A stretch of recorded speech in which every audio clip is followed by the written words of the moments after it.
몽골과 한국 혼혈 다한입니다. 하고 갔는데 이런저런 교복을 입을 수 있는 거예요. 단발머리인 같은 분들이 그날에는 안녕하세요. 몽골과 한국 혼혈 다한입니다. 오늘 제가 이야기하고 싶은 주제는 바로 몽골과 한국 학교의 차이점. 몽골 학교를 다녔던 경험이 있는 제가 한국 학교와 되게 다른 게 많다는 걸 느꼈어요.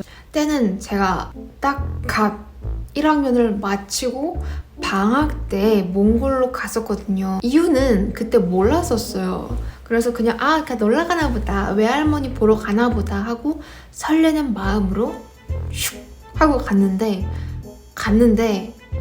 그대로 3년이나 몽골에서 머물게 됩니다. 근데 초등학생 때 갔으니까 의무 교육이란 게 있잖아요. 그래서 몽골에서 정말 제가 한국 아이다 보니까 바로 몽골 학교에 들어갈 수가 없는 거예요. 그래서 이런저런 좀 문제가 좀 많았는데 할머니의 친언니의 도움으로 몽골 학교에 제가 전학을 가게 됩니다. 전학을 가게 돼서 되게 기뻤는데 교복을 입으라는 거예요. 한국에서는 교복이란 게 중학교 때부터 입을 수 있는 그런 거잖아요. 근데 몽골에서는 초등학교 입학과 동시에 교복을 입을 수 있는 거예요. 근데 그 교복이 러시아의 영향을 받아서 머리 규정 같은 게 있어요. 염색은 당연히 안 되고요. 머리는 꼭 묶고 다녀야 됐고 머리가 얼만큼 길이가 있어야 되는데 그런 건 없었어요. 대신 머리를 꼭 묶고 다녀야 됐다. 근데 그게 대딱 큰 하얀색 리본이 달린 머리끈으로 머리카락을 이렇게 묶고 다녀야 됐었어요. 양갈래를 하던 이렇게 묶으면 됐어요. 깔끔하게. 대신 단발머리인 친구들이 있잖아요. 단발머리인 친구들은 꼭 머리핀 같은 것들을 해줘야 됐었어요. 안 그러면은 규칙 위반. 큰일 나요. 규칙 위반하면은 안 돼요. 큰일 나요. 무튼 그런 것들이 처음인 저로서는 그냥 너무 즐거운 거예요. 그래서 학교에 들어갔는데 러시아 느낌이랑 똑같아요. 몰랐는데 제가 처음에는 건물이 15년도라기에는 좀 낡았다는 생각을 했었거든요. 근데 그 학교들이 대부분 옛날 러시아의 영향을 받아서 지어진 건물들이었던 거죠. 그래서 대부분 건물이 러시아 디자인으로 되어 있다는 점, 내부가 전학을 간 거기 때문에 수업 도중에 제가 도착을 한 거잖아요. 그래서 그냥 인사하고 그날은 그냥 그럭저럭 끝냈는데 반 친구들이 몇 명이었는지 아세요? 36명인 거예요. 아니 24명이어도 쌤이 담당하기가 힘든데 36명의 팔팔한 애기들을 선생님 혼자서 감당을 해야 되는 거예요. 얼마나 힘드시겠어요. 이게 일단 이런 수가 되게 다르고요. 특히 한국에서는 이제 제가 전학 갔다 오면 애들이 딱히 신경을 안 써요. 전학생이 왔어? 그래? 이런 느낌인데 몽골은 전학생이 왔어? 야, 너 어디서 왔어? 어디서 전화 갔어? 너 이름이 뭐야? 하면서 막 이것저것 물어보는데 그런 점에서 좀 더 달라요. 몽골은 좀 더 친화적이다? 좀 더 열려있다 애들이? 한국이 그렇다고 안 열려있는 건 아니지만 일단 전학을 갔을 때 며칠 동안은 혼자 심심하게 지내야 되거든요. 그러다가 한두 명이 오면은 그제서야 좀 이렇게 풀리고 좀 친구를 할 수가 있는데 몽골은 그런 점에서 좀 달랐어요. 대망의 급식 시간이 되었는데 정말 제가 한국에서는 급식을 그렇게 잘 남기는 친구였거든요. 몽골 갔다가 남기는 게 아니라 부족한 거예요. 일단 제가 이제 키가 되게 크다 보니까 한국에서도 저는 정말 키가 커서 맨 뒤에서 세 번째 섰을 만큼 키가 큰 친구였어요. 근데 몽골에서 제가 제일 큰 거예요. 여자들 중에서. 그래서 꼭 이런 거 급식 가져오는 거 담당은 저였고 반에서 급식을 먹는 형태였어요. 급식실이 따로 없고, 급식실이 있다면은 거기는 이제 아주머니들이 요리를 하는 그런 공간.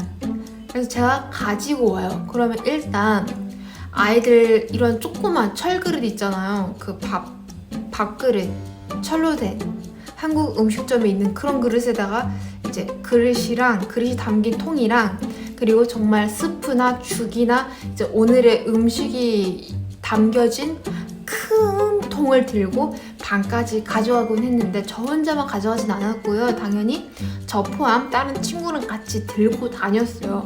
그러고 나서 이제 반 친구들이 정말 나 먼저 막 이러는데, 선생님은 아니야, 저기서부터 하길래 제가 네 알겠어요 하면서 반 친구들한테 한 명 한 명 주는데, 기다려, 넣어줄 거야, 기다려 막 이러면은 애들이 빨리 달라고 하면서 막 제 앞에다 막 이렇게 그릇을 갖다 대요. 그러면 기다려, 얘 먼저 주고 기다려 막 이랬어. 그렇게 다 먹고 나면은 제가 이제 제일 마지막에 먹곤 했는데, 그러면서 숫자를 세요. 오늘의 1등은 누굴까. 워낙 급식 양이 적다 보니까 애들이 금방 먹어요. 금방 먹고 나면은 바로 매점으로 달려가죠. 매점엔 뭐가 있냐, 소세지 빵이 있고, 그리고 과일로 된 주스랑 음식들을 팔고는 했었어요. 근데 친구들이 가장 좋아하는 게 바로 그 소세지 빵 그리고 과일로 된 주스였죠. 이렇게 첫날에는 전학을 이제 수업 도중에 전학을 온 거라서 뭔가 그 외로 되게 신기하다 하는 것들은 없었는데, 다음 날에 친구들이랑 동시에 이렇게 똑같은 시간에 등교를 하잖아요. 그때 알았던 게 뭐냐면은, 한국에서는 등교하면은 내가 가장 first, 첫 번째로 왔다 하면 바로 그냥 교무실로 들어가서 내 열쇠, 우리 반 열쇠를 가지고 반 문을 따면 되잖아요. 근데 몽골에서는 그럴 수가 없어요. 일단 내가 지금 교무실에 들어가서 열쇠를 가지고 반 문을 열고 내가 앉아있다, 일단 경찰이 올 만큼 큰 사고 친 거야. 그거는 정말 큰 사고 친 거야. 학부모 모셔와야 되거든요. 그 이유가 뭐냐면은, 선생님이 없고 어른들이 없는 그 시간에 학교랑 공간은 위험할 수도 있는 공간이거든요. 한국에서는 보안이 잘 되어 있잖아, 학교가. 외부인이 들어올 수 없게끔. 근데 몽골은 제가 있던 그 당시에는 그런 부분이 좀 부족했어요. 아이가 혼자서 등교를 하고 그 안에 들어가 있다면 안 됐거든요. 근데 저는 몰랐기 때문에 알고 나서도 가장 먼저 등교를 해서 친구랑 놀았어요. 놀다 보면은 애들이, 반 친구들이 오잖아요.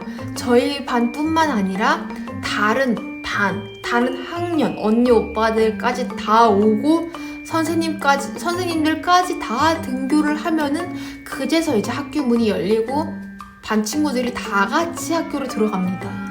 그리고 이제 선생님이 포스 있게 열쇠를 가지고 오실 때까지 또 반문 앞에서 기다리는 거예요.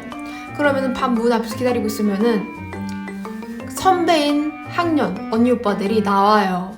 그러면 이제 저희들한테 막 장난치고 했었는데, 무튼 이런 되게 신기한 등교 경험을 했었거든요. 오늘은 이렇게 한국과 몽골 학교의 다른 점을 얘기를 해봤어요. 다음 시간에는 또 제가 신기하게 느꼈던 몽골과 한국, 이런 제 이야기들에 대해서 또 공유를 하겠습니다. 그럼 모두들 안녕!